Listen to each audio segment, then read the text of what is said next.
unboxing day.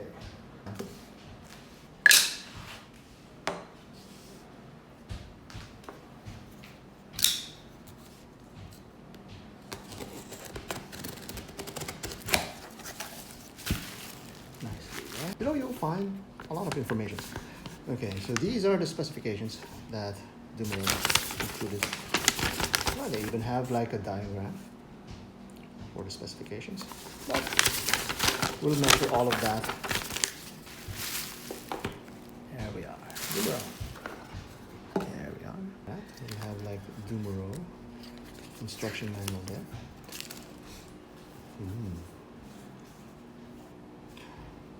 Velvety nice. Oh wow, this is a very, very good looking box. A sip of coffee. And there we are. They removed one link. This bracelet. Look at that bracelet. Really nice. Very good. Designer note subject 135.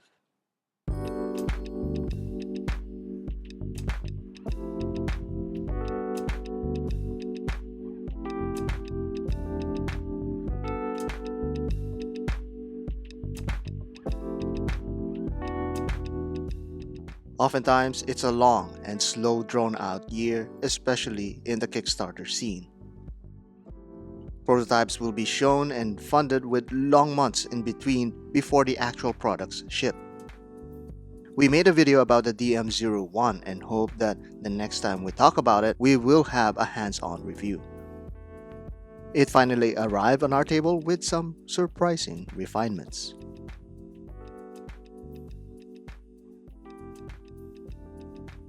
Like, comment, and subscribe for content you'd like to see next. Follow us at Instagram at designatelieraruba for behind-the-scenes content.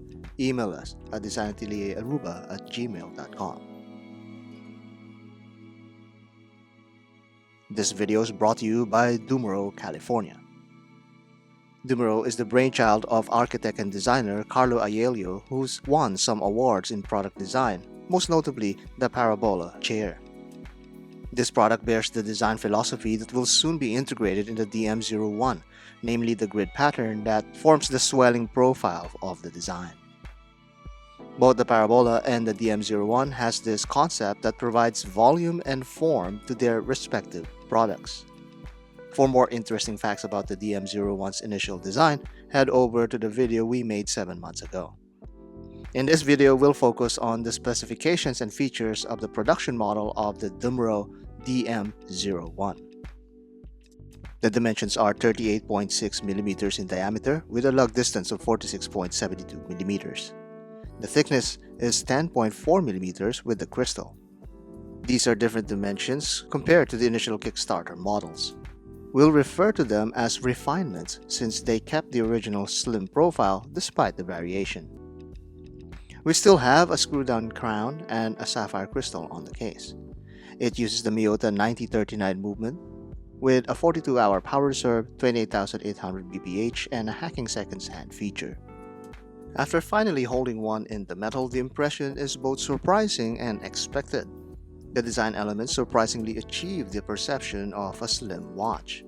It was expected though, as it's a very deliberate and obvious design choice. The multifaceted yet streamlined bracelet tapers favorably with enough articulation to fit most wrist sizes. There is a bigger crown that is easier to grip and aligns better with the polished case chamfers. Viewing the watch from the sides gives Dumoreau full reign of your visual perception, telling you it's a thin watch. On the wrist, it feels light and classy. I have mentioned before that I would prefer a 38mm watch any time of the day, and it's delightfully served here by Dumoreau.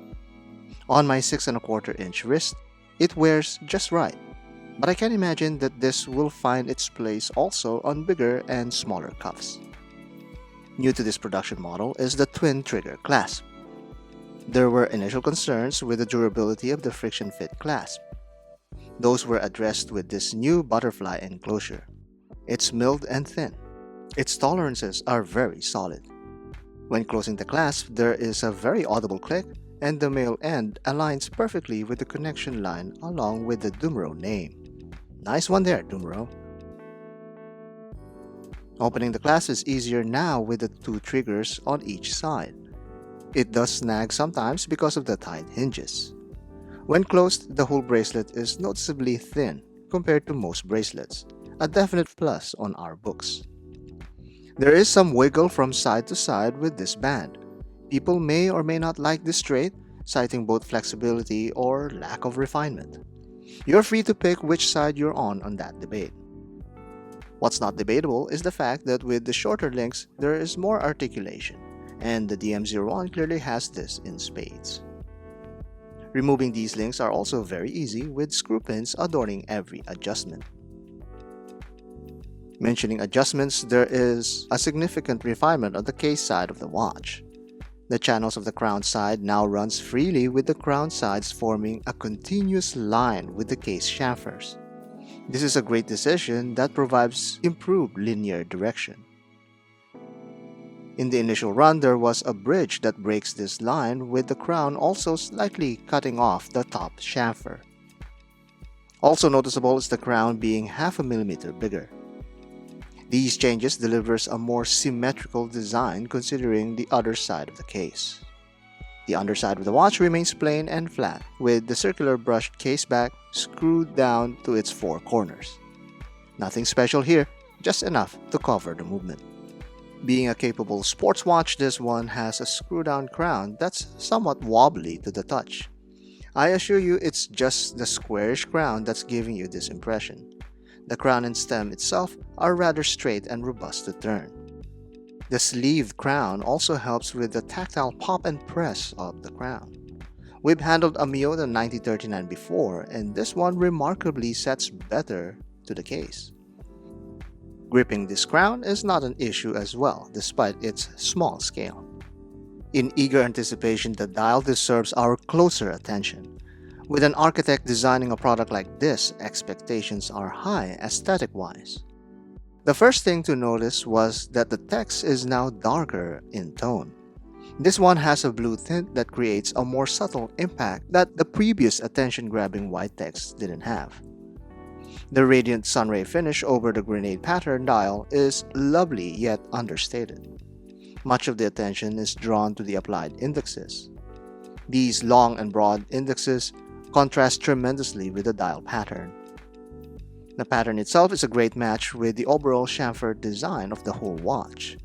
When hit by light, it reflects a number of unique lines and not just intersecting at the center of the plane. Its texture adds interest.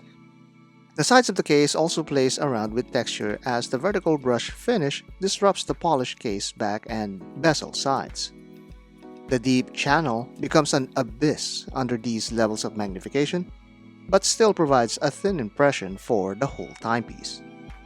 The bracelet continues the same polished chamfer and brushed facet combo. Each H-link has a polished edge with the center links finished in the same manner. I wonder back and forth what it would look like with polished center links. It exhibits great details for a steel sports watch, and the refinements done for the production run is very much welcomed. We've compared it enough with its previous iteration, but how would it stack up against others in the collection? It would have been nice to compare against a Nautilus or Royal Oak, but for now the sub will do. For a 38mm watch, it feels like a 40 on some angles against the Submariner. The polishing is decent, but the sub has an upper hand on that area. The sub is thicker at 12mm, but I guess that's moot as a point because we're comparing a tool watch against a dressy timepiece. So let's take the Solace Starlight and pit it against the DM01. Both are 38mm dress Microbrand watches with an equally thin proportion. The Starlight is noticeably thinner because of that micro-rotor movement.